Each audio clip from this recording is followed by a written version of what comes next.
The pie secret. The first time Mrs. Bateman offered me a slice of her special pie, the stench of formaldehyde was so thick it nearly curdled the milk in my glass. But in a town like Hollow Creek, where secrets festered longer than winter chills, politeness trumped common sense. I took a bite. The sickly sweetness clung to my throat like a bad omen.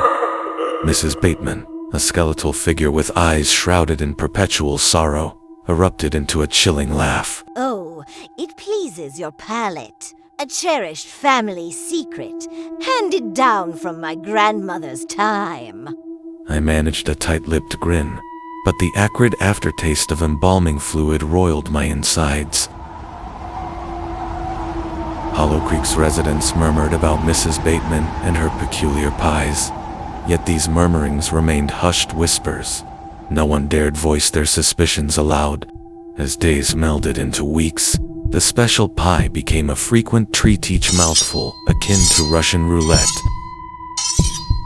On a night devoid of moonlight, I was roused by a guttural scraping outside my window. Peering through the curtain gap, I spotted her Mrs. Bateman laboring in the graveyard, her shovel glinting like an exposed bone. What secrets lay buried beneath that cold earth? The next morning was tainted by the unmistakable odor of formaldehyde. Mrs. Bateman proffered another slice of pie, her eyes glinting victoriously. This time, there was no doubt a gold tooth nestled within the filling, identical to the one I'd seen gleaming in the moonlight last night. Fear strangled my scream before it could escape. I flung the pie across the room, where it splattered against the wall, revealing something unnatural. Mrs. Bateman's laughter echoed around me, her face twisted into a grotesque grin. Mrs. Bateman, you understand. You understand. Sustenance. Our town craves sustenance, and I provide it. Terror lent wings to my feet as I bolted out into Hollow Creek's winding streets. Every shadow came alive with the horrifying secrets I had unearthed, until I found myself trapped in the graveyard. The moon, hidden for weeks, finally made its appearance, bathing the graveyard in an otherworldly light.